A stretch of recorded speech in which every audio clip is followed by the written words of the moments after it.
Hello guys, അപ്പോൾ ഇന്നത്തെ നമ്മുടെ പരിപാടി എന്ന് പറയുന്നത് നെത്തോലി ഫ്രൈ, അതിൻ്റെ നെത്തോലിക്കറി. അപ്പോൾ കുറച്ച് നെത്തോലി കിട്ടിയിട്ടുണ്ട്. അപ്പോൾ നെത്തോലി നമുക്ക് ആദ്യം തലയും വാലും കളഞ്ഞ് റെഡിയാക്കി എടുക്കുക. അപ്പോൾ നെത്തോലി നമ്മൾ നല്ല അടിപൊളിയായിട്ട് കഴുകിക്കൊണ്ടിരിക്കുകയാണ്. തലയും വാലും ഒക്കെ നമ്മൾ പൂച്ച് കോഴികൾക്കിട്ട് കൊടുക്കുകയാണ്. നമ്മൾ കോഴിക്കുട്ടന്മാരൊക്കെ കൊത്തി അടി വെച്ച് തിന്നുന്നുണ്ട്. എന്താ നല്ല രസമായിട്ട് അവർ കഴിക്കുന്നുണ്ട്. നമുക്ക് നല്ല പണിയുള്ള പരിപാടിയാണ് നെത്തോലി കഴുകിയെടുക്കുക എന്നുള്ളത്. കുറേ പണി പെട്ടിട്ടാണ് നമ്മൾ നെത്തോലി കംപ്ലീറ്റ് ചെയ്തത്. അപ്പോൾ നമുക്ക് നെത്തോലി തലയും വാലും മുറിച്ച് കിട്ടിയിരിക്കുകയാണ്. അപ്പോൾ ഇതിനെ ഇനി 2-3 വെള്ളം മാറി മാറി കഴുകി വൃത്തിയാക്കി നമ്മൾ എടുക്കുകയാണ്. വെള്ളം ഒഴിച്ച് വൃത്തിയാക്കി എടുക്കുകയാണ്.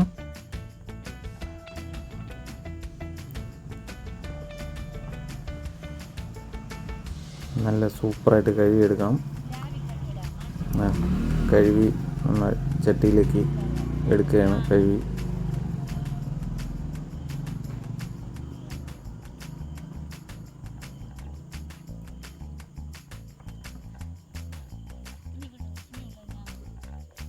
ഓക്കെ. അപ്പോൾ അടുത്ത പരിപാടി എന്ന് പറയുന്നത് നമ്മുടെ കഴുകിയെടുത്ത നെത്തോലിയിലേക്ക് മസാല ആഡ് ചെയ്യുന്നുള്ളതാണ്. അപ്പോൾ മസാല പുരട്ടിയെടുക്കണം. അപ്പോൾ അതിനുവേണ്ടി ആദ്യമായിട്ട് നമ്മുടെ കഴുകിയെടുത്ത നെത്തോലിയിലേക്ക് ഉപ്പിട്ട് കൊടുക്കുകയാണ്. അടുത്തതായിട്ട് കുരുമുളക് തട്ടിക്കൊടുക്കുകയാണ്. നല്ല അടിപൊളിയായിട്ട് കുരുമുളക് തട്ടിക്കൊടുത്തു.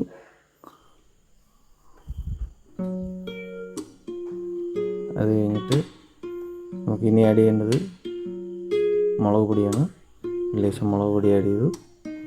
ആവശ്യത്തിന് മുളക് പൊടി ആഡ് ചെയ്യുക. പിന്നെ കുറച്ച്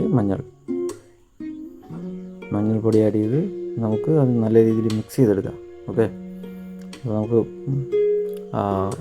നെത്തോലിയിലേക്ക് മസാല പിടിക്കുന്ന രീതിയിൽ നല്ല രീതിയിൽ മിക്സ് ചെയ്ത് അടിപൊളിയായിട്ട് മിക്സ് ചെയ്തെടുക്കുക.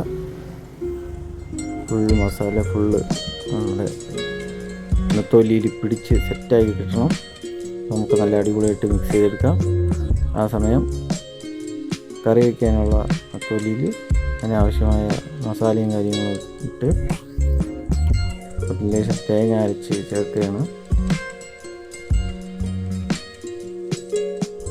ഇട്ട് റെഡിയാക്കി എടുക്കാം. ഓക്കെ. തേങ്ങ അരച്ച് ഒഴിച്ചു. പിന്നെ അതിൻ്റെ കൂടെ മഞ്ഞൾപ്പൊടി, മുളക് പൊടിയൊക്കെ ഇട്ട് സെറ്റാക്കി പിന്നെ അതിനെ ഒന്ന് മിക്സ് ചെയ്തെടുക്കുകയാണ്. ഓക്കെ. നല്ലോണം മിക്സ് ചെയ്ത് സെറ്റാക്കി എടുത്ത് പുളിയൊക്കെ ആഡ് ചെയ്തു. പുളി, മുരിങ്ങക്കോല്, മാങ്ങ, പിന്നെ മസാല ഇത്ര ആഡ് ചെയ്ത് നമ്മൾ എന്ത് ചെയ്യുക, ഇനി അതിനെ അടച്ച് അടുപ്പത്തേക്ക് വയ്ക്കാം. അത് വെന്ത് കിട്ടും. ഓക്കെ. അതവിടെ ഇരുന്ന് വേകുന്ന സമയത്തേക്ക് നമുക്ക് ഒരു കടായിലേക്ക് എണ്ണ ഒഴിച്ച് നമ്മുടെ മിക്സ് ചെയ്ത് വെച്ച നമ്മൾ നെത്തോലി എടുത്ത് ഫ്രൈ ചെയ്തെടുക്കാം. ഓക്കെ. എൻ്റെ മൊരിഞ്ഞ് വന്നിട്ടുണ്ട്. നമുക്ക് മറ്റൊരു പാത്രത്തിലേക്ക് മാറ്റാം. നമ്മൾ കുറേ നെത്തോലി ഇങ്ങനെ പൊരിച്ചെടുത്തിട്ടുണ്ട്.